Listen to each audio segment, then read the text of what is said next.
पंचायत शब्द अपने आप में बड़ा उत्कृष्ट शब्द रहा है। ये बात और है कि वर्तमान में पंचायत शब्द का बड़ा अवमूल्यन होने लगा और अब तो लोग कहने लगे काय को पंचायत कर रहे। ये जो वाक्य है ये पंचायत के अवमूल्यन का द्योतक है, लेकिन नहीं, हमें पंचायत को व्यापकता से समझना चाहिए और उसकी मान मर्यादा को अखंडित बनाए रखना चाहिए। पंचायत है क्या? हमारी धार्मिक, सामाजिक, सांस्कृतिक मूल्यों को संरक्षित रखने का जो एक प्लेटफॉर्म है उसका नाम पंचायत है। एक ऐसा मंच जिसके माध्यम से हम अपने सब प्रकार के धार्मिक, सामाजिक और सांस्कृतिक मूल्यों को सुरक्षित और संरक्षित रख सके। पुराने जमाने में पंचायतों का बड़ा मान रहता था, क्योंकि समाज जिनको पंच बना करके बिठाती थी उनका हृदय विशाल होता था, व्यक्तित्व ऊंचा होता था, लोग उन्हें पूर्ण बहुमान देते थे और उनका हर निर्णय समाज के व्यापक हित के लिए होता था। वो व्यक्ति को कम, समाज को प्रमुखता दिया करते थे तो आगे बढ़ते थे। आज भी जहां ऐसी व्यवस्थाएं हैं वहां लोग पंचायतों से बंधे हुए हैं और पंचायत का निर्णय बहुत महत्वपूर्ण होता है। पंचायत क्या होती है, एक प्रसंग सुनाना चाहूंगा। लगभग 25 वर्ष पुराना प्रसंग है, 1996 का। उस समय आप लोगों को भी याद होगा जब दिन में शादी, दिन में भोज की बात हो रही थी और पूरे के पूरे बुंदेलखंड में एक क्रांति हुई, तो हमने छपारा में नियम बनवा दिया और छपारा में नियम बनने के बाद छपारा की एक लड़की का विवाह तय हुआ ललितपुर। ललितपुर में नियम नहीं था, वहां लड़के का जोर था कि हम रात में शादी करें। छपारा में नियम बन गया, जबलपुर में नियम बन गया।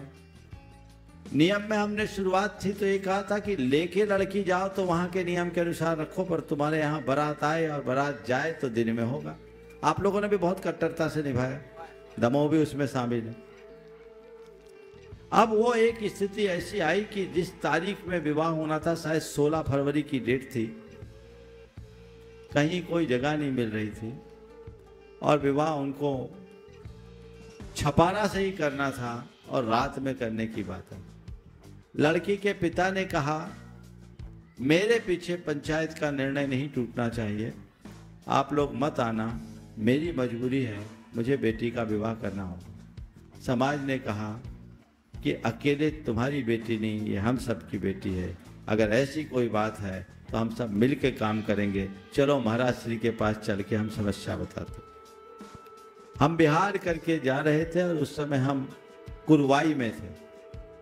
ये लोग सब मेरे पास आए, पूरे पंच, अपनी व्यथा सुनाई, मामले की गंभीरता को हमने समझा, पूछा विवाह किसके यहाँ हो रहा है। बोले ललितपुर में ज्ञानचंद इमलिया के बेटे संतोष इमलिया से विवाह। वो वहाँ के पंचायत के अध्यक्ष थे। हमने कहा देखो, मैं ज्ञानचंद इमलिया को जानता हूँ, तुम लोग जाओ उनसे निवेदन करो, मुझे उम्मीद है मामला बन जाएगा, और यदि कदाचित न बने तो तुम लोग इसे अपवाद मानकर इसे स्वीकार लेना और बेटी का संबंध जैसे बने अच्छे से कर देना। वो लोग मेरे पास से गए और सीधे ललितपुर जाकर जब ज्ञानचंद इमलिया के सामने अपनी बात रखी तो उन्होंने जो बात कही और जिसके लिए ये प्रसंग मैंने आज यहाँ रखा वो ध्यान देने योग्य। बोले आज मेरे घर पंच आए हैं और मैं पंचों का सम्मान करता हूँ, शादी दिन में होगी। अगर ये इंडिविजुअल आते तो संबंध टूट सकता था, लेकिन मेरे घर पंचायत आई है, पंच आए हैं, तो पंच का और पंचायत का सम्मान रखना मेरा धर्म है। और उन्होंने कहा मेरा बेटा माने न माने मानना पड़ेगा, और वो विवाह हुआ उसी 16 फरवरी को हुआ और धूमधाम से हुआ, एक उत्सव बन गया। ये है पंचायत का मान। तो आह्वान हो, पंचायत के प्रति निष्ठा हो, पारदर्शिता के साथ काम हो, लोग मिलजुल करके काम करें तो बहुत अच्छे सुपरिणाम आ सकते हैं।